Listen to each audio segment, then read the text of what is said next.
Hi everyone, my name is Julia Lenn, and I will be showing you today how to make this 3D part here in NX and do the draft for it as well. I am a student assistant for BE 1200, which is the NX CAD 3D print design class. So our students in this class build a part very similar to this with different dimensions. So if you're taking that class sometime soon. Hopefully you're watching this video so you can see how this is done and how we'll work through the steps of this problem. Okay, so to begin, the best way to start thinking about any problem when you're given an image like this is to start thinking about where you should start. So I have highlighted here this side view, I guess you can call it, of the part. And for me, that would be the easiest way to begin is by sketching the outline of this shape here that's kind of like a Z, and then extruding it backwards to get the base of the part. And then from there, we'll go and we'll see how we can cut out the holes and everything like that.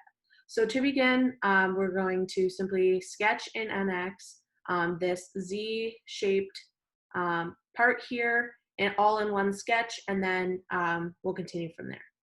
Okay, so before we begin the actual sketch itself, I just wanted to run through the dimensions quickly to make sure that everyone can understand how we're getting this Z pattern here. So if you notice down here, it shows a one, for this purposes of this part, we're gonna do inches, a 1 inch thickness here. So we can assume that is a uniform thickness all the way around the part. So that's the height here that you're gonna start with. And then if you notice this down here, additionally, so if say we're starting from this point down here, you would go up by 1, and then you can come across by 21 to get to the base here. And then if you notice from this corner to the bottom of the thickness here would be 5, shown on the side. And then you would come over a distance, but since we don't have that distance marked here, we would have to take the total distance of 30 and subtract the distance of 21, which is from the edge to the outer edge here. So then we'd go that distance across and then keep going up and building our way backwards. Okay, so as I mentioned in the previous video, if we were starting from that bottom right corner, we would make a vertical line going up by that thickness of 1 inch. Oops, I'm very zoomed in here. And then from that bottom corner again, we would go a distance of 21 to the left, which would be 180 degrees. And then from there, we would go up that vertical distance of, oops, go up the vertical distance of 5, an angle of 90. That would bring us to the bottom part of that thickness. And then this is the unknown distance to the left here, but as I mentioned earlier, we would go to the left, the total distance, which is 30 minus 21, and it's to the left, so it's 180. So you can either do 30 minus 21 in the length, or you can do all the dimensions out beforehand and then type them in that way. I just find this way easier. And then from here, we're going to work our way backwards. So we're going to go up a distance of 1 at a degree of 90. From here, we're going to go to the left.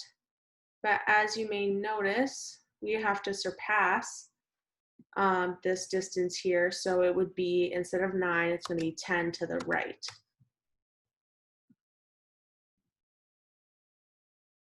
Okay, so we had to go a distance of 10 just so we can include that extra 1 inch thickness there. So from here, we're going to go down the same distance of 5, and it's down, so it's 270 of an angle. And that leaves our 1 inch gap again.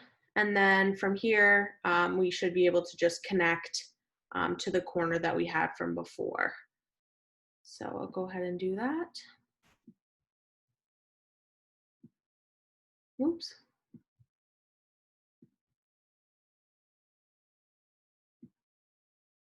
And it just turns red. It doesn't like the shape. It's a irregular shape, so it doesn't like that. But if you go ahead and finish the sketch, we'll be able to see that we have that Z-shape pattern that we intended to make.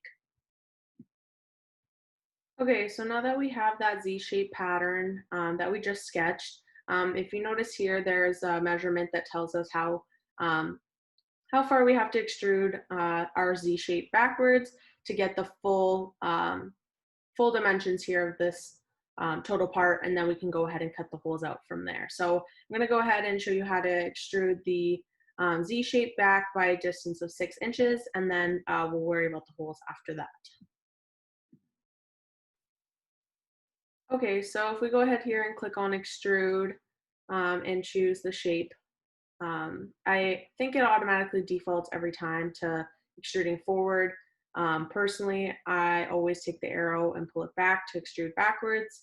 But if we go ahead and type in our dimension of 6 and press OK, then we can see here that we have the whole part basically done already, except for those holes that we're going to have to cut out and rounding of the edges. So I'm going to go ahead and head back to the sketch, and we'll talk about where to put the holes and things like that. Okay, so we are going to start with this cutout on the top half of our shape so far. So if you're not able to notice that this cutout is perfectly in the center, you can go ahead and figure that out by adding up 1.75 on this side, 1.75 on this side, and then the 2.5, which should equal and does equal the whole distance across, which is 6. So there's a couple ways you can do it, either by measuring in a distance of 1.75, or what I think is easier, since I'm going to be putting a circle right here, because essentially this cutout is a circle which comes from up here, and it's just extruded downwards to make the entire cutout. So I'm going to go ahead and find the midpoint of the edge here and go up by a distance of 6, which is this distance here, to find the midpoint of that circle, and I'm going to go ahead and put my circle there. Okay, so like I said, I'm going to go ahead and start on the top face here. So I'm going to make a new sketch for the cutout of that circle, and go ahead and choose the plane on the top here and press OK. And like I mentioned before, I would like to start by finding the midpoint, and notice if you hover across here, you should be able to find that midpoint. So I'm going to go ahead and make a line from that middle part um, up a distance of 6 as shown in the sketch, and then that's where my circle is going to be. So if you look at the sketch, it doesn't actually tell you that the diameter of the circle is 2.5, but it does show that the width of the cutout at the bottom is 2.5, so that's enough to interpret that our diameter must be 2.5. So I'm going to go ahead and make a circle with 2.5 diameter. And then if we use the clip tool, quick trim, I'm able to cut out these lines so that I'm just left with the circle, which is what I need. Okay, so now that we have this circle, I'm going to go ahead and make lines that are tangent to the circle, directly horizontal, and connect to the end. You can, but I prefer to pass um, past the edge so that I know it's for sure going to cut out the whole thing. Sometimes if you try and click directly on the edge, you may click too close, and then you're left with a little sliver that doesn't get cut out. So I'm going to go ahead and do this on both sides, creating tangent lines. Oops, as you notice here, sometimes it does get connected to the center. So just go ahead and try that again.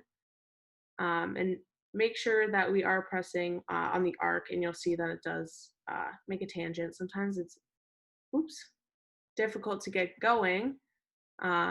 But the other way of doing this, if you're getting stuck like I seem to be right now, is go ahead and make a distance or a line straight down at that same distance of 2.5, and then connect it this way, which would be a lot easier. And now they're going to connect by themselves. So if you are having trouble getting that line tangent, try and go about it that way that I did, since I seem to be having difficulties there. But once we have that shape there, like I said before, I prefer to go past the actual edge itself. So that way, once I finish the sketch here, I'm able to extrude this, oops, it defaults to the other distance, but I'm able to pull it back the opposite way. It doesn't matter how far, again, because it's going to be inferred that it's subtracted. If it doesn't, then you can go ahead and press subtract on your own, and it should cut out that shape right there for you. So again, I'm sure you guys already know this, but it's really important to hide your sketch lines here, so that way when we go to the draft later on, those are not showing. So here we have this cutout. That's finished, and now we're going to go ahead and put those other holes in and finish the rounds as the final touches there.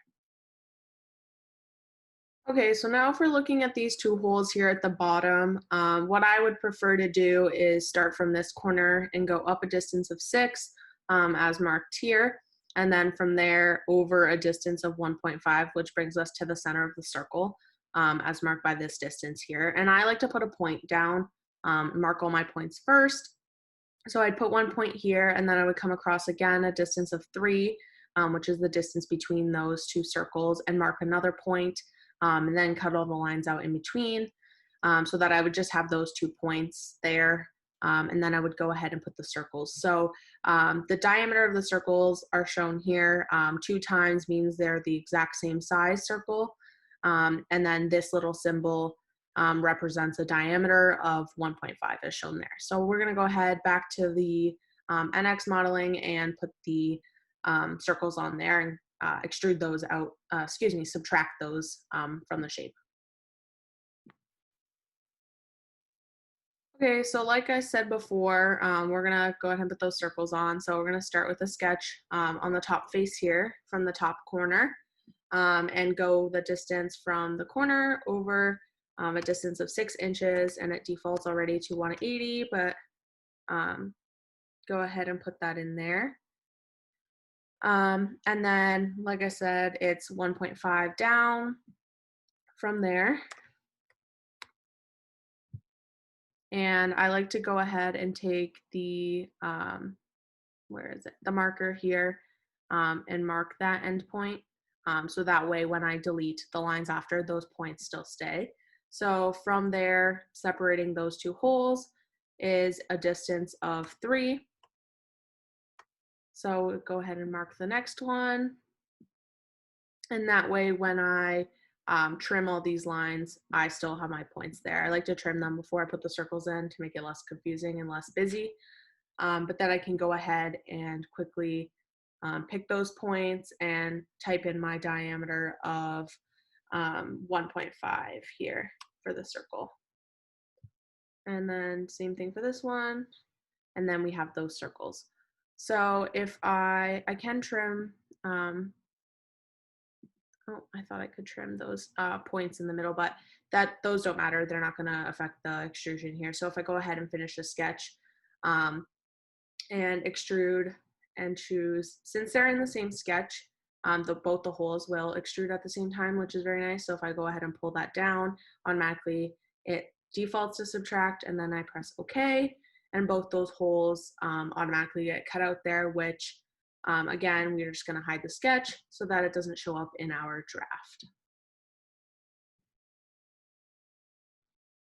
All right, so we're almost at the end here. All we have left to do is round all the corners and the insides and outsides of the curves here, as well as these corners back here. But it doesn't look like the inside ones are curved, so we'll leave those ones alone. But so if you can see here, it says 4 times 0.15, which would include this corner, that corner, and this corner. So that's what tells us that the inside isn't going to be rounded because it only shows 4.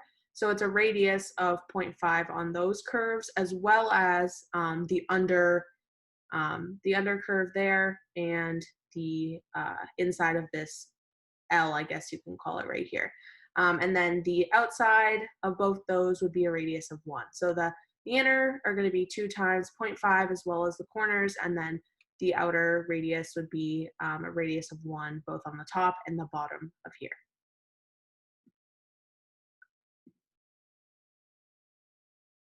Okay, so like I said, we have the all the edges and the um, inner sides here as a radius of 0.5. So if we go ahead and choose edge blend, we can set this radius to 0.5, and then we can go ahead and select it was the inner here, all these outer sides. So choose those. I'm gonna have to turn this around to get that edge. Oops, because I have the rotating still on. It starts rotating it weird like that.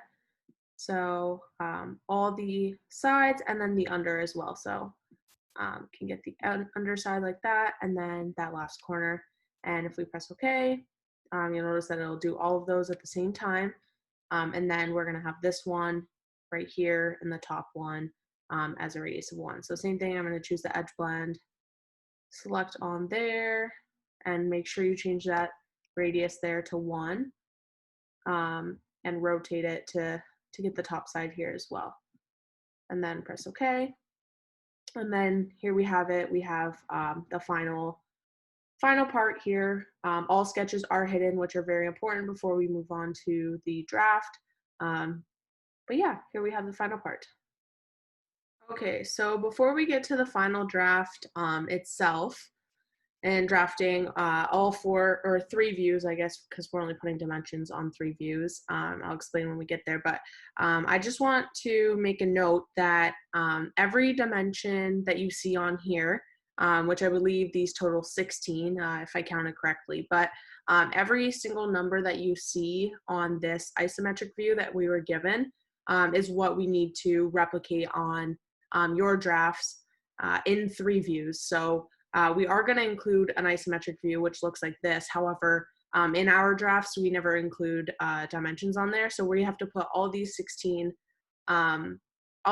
dimensions on 3 other views, which will look completely different from each other. So we're going to go ahead and jump over to drafting mode, and I'll show you what that looks like. All right, so if you notice, we're normally in the Home tab. So if we go ahead and switch our application to drafting, we can go ahead and press new sheet. Size C is the pretty much standard size that we use in BE 1200. So if you go ahead and fill in the drawn by here, put your name there, sometimes access ID if you'd like to include that, but I didn't name my part, so it is called Model 1 here. So make sure that you have the right part selected and go ahead and press next. We do change these lines to dashed, so it's easier to see and it's not as busy on the draft when looking at the parts in 3D. So we can go ahead and press next here. Normally I believe it's either top view or something that pops up first. I had played with it a little bit before and changed that. So if we go ahead and press next here, we can select all 4 views that we'd like. So I always default to pressing these 4. That's just kind of the 4 that works best for me. As you can see, they're all, oops, it's gonna want me to specify where I want them because I put it on manual, but if you change this here to automatic, it'll go ahead and center it for you. So I had it on manual from before, but it should be on automatic by default. So you can go ahead and press finish here, and then you have your 4 drafts that we can start drafting on. Okay, so now that we have them all set up here, you can notice that maybe something might be a little bit smaller than you want, and you'd like to make it bigger. So I think these 2 are okay, and this one is also okay. We don't put any dimensions on the isometric, so it can stay as it is. But if you'd like to go ahead and make this one bigger, just for comparison purposes to the other one, or if you are planning to put more dimensions on it, it would be easier to see. So once you right click on there, press the settings, you can come into here and choose general. You'll see the scale factor here, so you can go ahead and play around with that. Sometimes, like as you notice, if it was at 1 before, if I go ahead and choose 1 to 1, and press apply just to see what it's going to look like, that is way too big. So if you go to then 1 to 2, it may also be too big. That's pretty fine, I think. But if it's something that there's no in between for you, you can go ahead and press ratio and play around with the exact settings that you wish. So I'm going to go ahead and say okay to that because I'm fine with the way that looks. But if you'd like to play around with it a bit more, you can go ahead and do that. So I'm going to say okay to that. And now we can go ahead and start putting our dimensions on. Okay, so I'm gonna go ahead here and show you how to do a couple different dimensions. I'm not gonna walk through every single one to bore you guys, but I will show you a couple different types of them, and then I'll show you what the final draft should look like. So I've just zoomed in here a little bit to help me out, but um, so if you look up here, we have the rapid dimensions. We also have radial, different types. So I'm gonna go ahead and choose radial because for the curves, we did use a radius. So if you go ahead and choose on the curve here and drag it outwards, you'll see that it automatically defaults to a radius of 1, which is the correct dimension. However, that is kind of small, so we can edit that by right-clicking on there, going into the settings, and then looking under the text here, dimension, and changing the height to what you'd like. So if we go ahead and try 5, oh, that's way too big. If we did 0.25, that looks about okay. So we just play around with it and see what looks nice. So it's easy to read and clear to read. So if we go ahead and close that, that includes that radius there. Same thing, we can do the radius of the inner, which is different. So I did forget to mention that I'll show you on this one. The inner radius had a dimension of 0.5. So we can go ahead and put that here. It defaults to 0.5, but if you did notice, actually, I'll just retry that for you. But if you did notice, that box popped up here when I was originally pressing it. So this box that pops up here, we can actually go into here and do 2 times that. So if you notice on the actual draft, it had 2 times and then the radius. So you can go ahead and type in there, add that as well, which is really convenient. So we should go ahead and fix this one here as well. So I'll just delete that quickly and fix that one as well.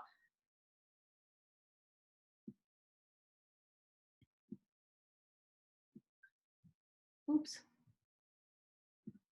Working too fast here, but we can go ahead and rapid dimension that